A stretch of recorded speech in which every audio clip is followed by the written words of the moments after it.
and fear can never share the same space.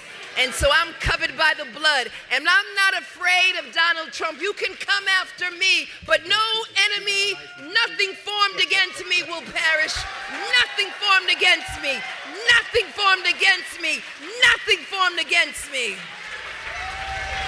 Letitia James' past is catching up to her, and it's becoming very expensive. We're talking about private jets, power lawyers, and taxpayer money flying out the window. The money that me and you have to pay every single time we step out the house. We've been talking about Letitia James a lot lately, and she is officially getting the Tiffany Hanger treatment. If you've been on this channel for a long time, you know exactly what I'm talking about. Somebody going to jail. And honestly, the more we dig, the more unbelievable this story becomes. She says she fights corruptions, but now she's under fire for defending herself with your money, our money, over accusations that started before she even became Attorney General. Taxpayer money being used for her. So I'll tell you right now, the things that this AG is doing is just incredible. And not in a good way. More like, I can't believe this is real life kind of incredible. She hired the same attorney that represented Hunter Biden. So stick around, we're going to break everything down, talking about the lawyers, the flights, and how this whole thing is just becoming more and more shady and more hilarious. So Letitia James allegedly going down for mortgage fraud. And these claims go back to 2006 to 2018, long before she ever became Attorney General. So how is she defending herself? She called in a lawyer by the name of Abe Lowel, the guy who defended Hunter Biden, Jared Kushner, and a bunch of other political heavyweights. This is not some legal intern. This is a high power, high billable hours kind of lawyer. And that pick says a lot. It shows that she knows what's coming. She knows this is not a small issue. This is the biggest legal battle of her career, where her reputation, her legacy, and even her freedom are on the line. And guess who's going to pay that bill? You, me, the taxpayer, even though the alleged crimes happened way before she even got to that situation. If you rob a store and then became a cop, do you make the police union pay for your lawyer? No? Then why is she allowed to do this? New York law says that she can use state-funded attorneys if the charges are related to her official duties. But these accusations happened before she was even in office. This is a personal business. Getting a house, filling out mortgage forms, lying apparently about them, allegedly. This is not exactly a part of the AG job description. So why is she dipping into the public wallet for these private messes? Because this is not going to be a one-time legal consultation. We're talking about a sustained defense strategy mounted by one of the most elite lawyers in DC, all on the taxpayer's dime. It's the kind of move that signals that she's bracing for war, not just clearing up a misunderstanding, a whoopsie-doo, I made a mistake. If the charges were as minor or as baseless as she continues to claim, then you wouldn't bring these big guns out. Us taxpayers did not elect her to fight off old personal problems and old personal scandals. They elected her to fight the corruption, not to star in her own nonsense, funded by the public now. And yet here we are watching the state's top cop turn public dollars into her own private shield. And worse still, there's still no transparency. She hasn't offered a real clear explanation, no official breakdown of what the legal costs are for, or if she plans to reimburse any of it. No apology, no receipts, no sign she sees a problem with all this, because that lawyer is probably extremely expensive. It just feels like she's operating on a whole different set of rules. One for the powerful, and again, one for everyone else. Think about how this plays to regular folks. People struggling to pay rent, buy groceries, or afford a lawyer when they get hit with a housing issue. Now they're supposed to feel good about funding luxury level legal help for a politician.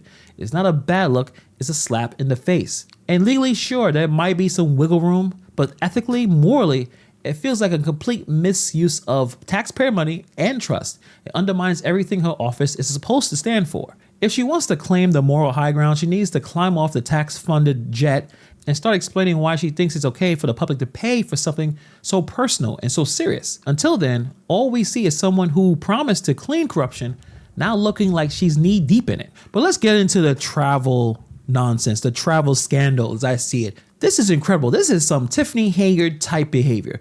I do not handle anything as relates to with credit cards. As you heard me speak today in my board meeting about, I do not handle that. Some of those charges are for you, though.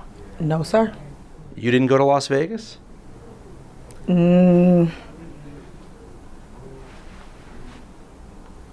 What is that? No comment.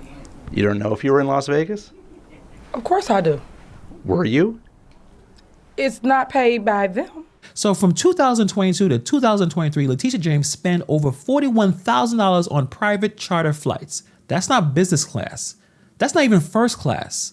That's I don't wait in security money. This is big baller, rapper, athlete moves where you are able to just walk on to the flight. You don't have to worry about the stupid waiting and all those checks. These flights were booked through a company no New York agency used in a decade. And several of these flights just so happen to match up with campaign events. Martha's Vineyard, Puerto Rico, party vibes, not legal duties. I guess you know what they say, if the flight lands at a fundraiser, it probably ain't government business. And the worst part of all this, there's no record of who flew with her.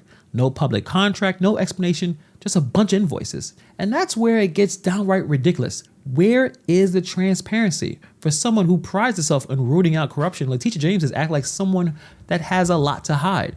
If these flights were legit, if they were strictly used for official state business, then where are the receipts? Where's the breakdown of passengers? Where's the public disclosure? You expect this kind of secrecy for someone trying to dodge accountability, not the state's top prosecutor. There's no log, no lists, nothing posted online, no public statements explaining the spending. It's just silence, just plain silence. In New York, while we're all suffering through high taxes, just getting squeezed by just the cost of living, the lack of transparency is just embarrassing at this point. People have the right to know where their money is being spent, and when nearly $42,000 disappear into the clouds, literally, without any oversight, it's hard not to feel like someone is pulling a fast one. So this is not just a paperwork problem. This is becoming a trust problem. If she's not going to be honest about who was on those planes and why they're even being chartered in the first place, how can anyone trust her on anything else? How can anyone trust her word on anything else?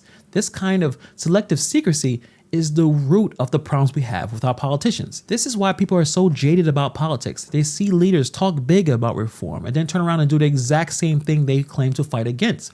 In the end, it's not just about the jets or lawyers, it's about honesty and transparency. And right now, that's what's being missed the most. So this is the same AG that spent years branding herself as a corruption fighter, the one that says no one is above the law. Now she's using your taxpayer to pay Hunter. Now she's using your tax dollars to pay Hunter Biden's lawyer to fight off charges that started when she wasn't even in the office. So this sounds like a double standard. And then the private jet thing, that just puts more fuel on the fire, so to speak. Even if it's technically legal, it just smells like the kind of politics as usual she claims that she's going to be cleaning up.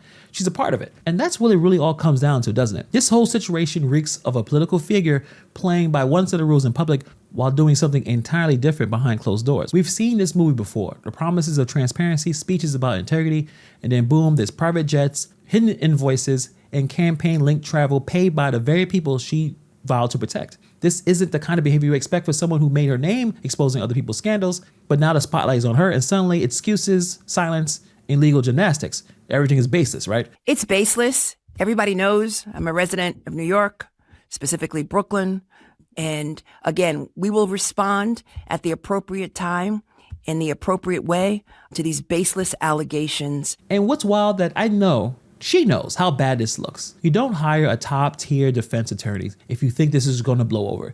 You do this when you know the wolves are circling. James campaigned like a reformer, but this shows that she might be just another politician that got caught doing the same things that she once condemned, and she's trying to lawyer her way out of this situation. And I think that's why a lot of people are a little confused, a little frustrated, and skeptical about what exactly is going on. But this is a question I want to ask you guys. Should public officials be allowed to use taxpayer money to defend themselves from personal scandals? Scandals that happened before they even got the job. Let me know what you guys think about that. Also, you can put in the comments below what you think about the story. Thank you for taking time to watch this video, and I'll see you guys in the next video.